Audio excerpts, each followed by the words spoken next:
I've always been interested in the built environment since I was a boy. I knew I was going to be building things all my life. I started as an architect, uh, and but then I decided that I was actually more interested in why we build what we build rather than what we build. My degrees are actually in economic geography and in urban planning. And in both cases, I looked at industrial policy, innovation, and economic development as a way of kind of shaping the built environment, always with that idea of how does policy, how does innovation shape our built environment. I still think I'm consistent with that work today, that vision, that mission. I think I've set out myself as a boy. Uh, so uh, I have done several different careers prior to joining the MTA. As I mentioned, I was in engineering, construction, architecture for many years, both in the field and in the office. That gave me a real flavor of both the physical environment itself, but also the process of engineering and designing and managing the design of the built environment. But I also spent a good 10 years in economic policy and economic development. So I also understood the policy aspects of it and the importance of standards and practices for the purposes of industrial development. And so I had both those lenses when I joined the MTA, which was about 25 years ago, just around 2000, I mean, 1998, I guess, when I joined. I joined the MTA in their capital program area, and I was working on high technology capital program management and budget. So I would be responsible for the budget for many of our large scale technology projects, including the new signal systems, our communication systems, our electrical systems. And what I realized really quickly is that the model that the MTA was using, and today we still use today, around state of good repair, really was insufficient for the technologies and the technological regime that we were entering. And it was about the time that Pass 55 was issued, which I think was, if I remember correctly, 2005 or 2004. Mm-hmm. And I latched onto that pretty quickly as really that is the next generation. I was doing work on the future of the MTA and the past of the MTA. I wrote a paper on the history of the MTA capital plan with New York University. At the same time, I was investigating or asked to think about its future. And I believed at that time, as I do today, that the evolution of capital program management and capital budgeting from state of good repair to asset management was a fundamental change that was going to happen around the world and was going to happen at the MTA.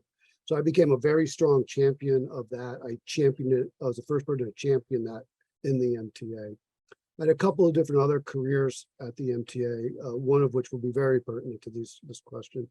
But I also then moved to large-scale mega programs and was involved in the rebuilding of the Lower Manhattan after September 11th.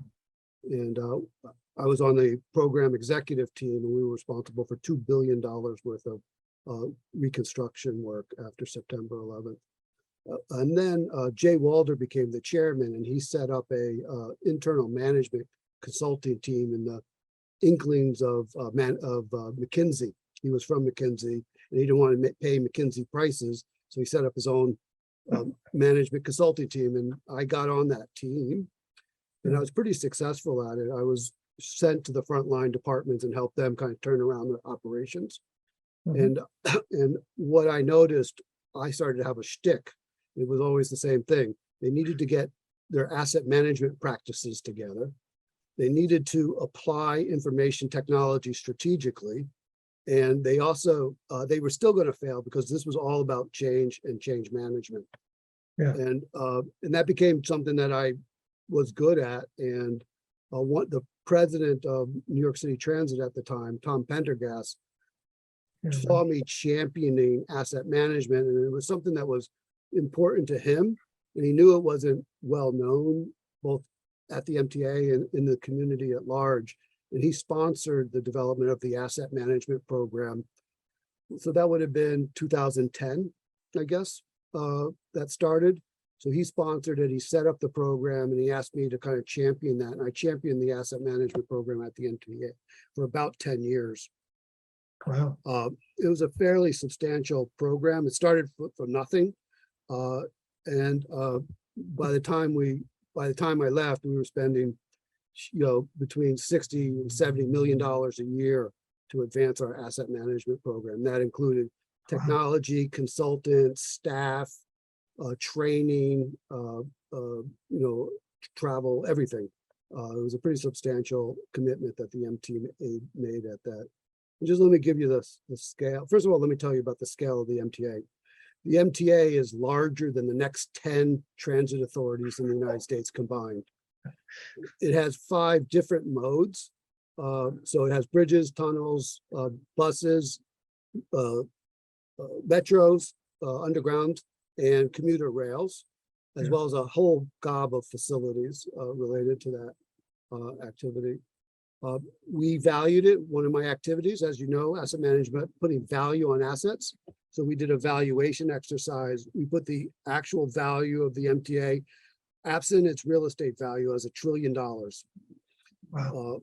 So it was a substantial portfolio of assets. And we did kind of the multiple things that you would see in a complex asset management transformation program, which includes the asset management assessments across all modes, gap assessments, strategic asset management strategies, and asset management plans, which included compliance with the new FTA requirements, which actually came in after we had started our program.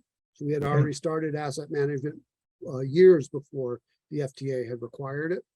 We also purchased a suite of technologies, including GIS, asset performance management, integration platforms, CMMS systems, mobility applications, and we were integrating them across, again, all those different modes. We were doing a lot of business process reengineering. I started the Lean Six Sigma program at the MTA. Right now, we have over 200 not black belts, but belted employees who love this program. And I was there recently for the first time in a long time, and they were doing a workshop with 75 people in the boardroom. And I'm told that they're booking $45 million worth of savings over 5 years as a result of the asset management Lean Six Sigma program. So that's a substantial reduction in bookable costs. And as you know, you can only book a small portion of the actual impact on your books. And we also were very committed to maintenance and reliability, improved maintenance practices, and introducing reliability-based maintenance practices. So we set up those communities as well.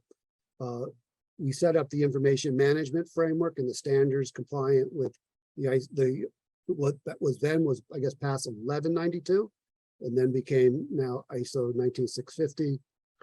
And of course, and we can't emphasize enough, this was all about change management. We knew that from the very beginning.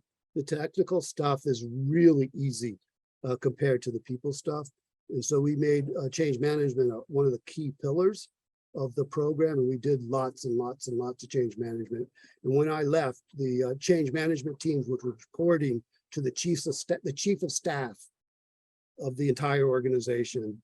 Wow. They basically graduated from my program and they became the domain of the chief of staff, which was really important for the MTA, because after I left, and I think Mildred Chua may be on the phone, but the MTA then began what would be ultimately their organizational transformation program, in which asset management and change management were key pillars of that.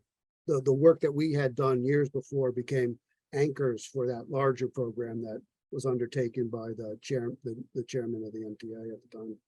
Michael, let me ask you, did you find a pull between the very operational asset management and the strategic asset management? And, was that part of your change management plan to work those out, or was that never an issue for you? Well, I mean, I think it's true. The thing about asset management, it's everything and nothing at the same time. And depending on what lens or view or role you play, you look at it from a very, a different perspective. And that's, I think we all know that simply from an asset perspective. You know, the CFO sees an asset from one perspective, the Yeah. chief engineer sees it from another perspective, the chief of maintenance sees it from another perspective, and of course, our customers see it from another perspective. Yeah. And so that's a fundamental role and responsibility for someone in the asset management community to understand those different views and those different perspectives and the different languages that people use to talk about asset management.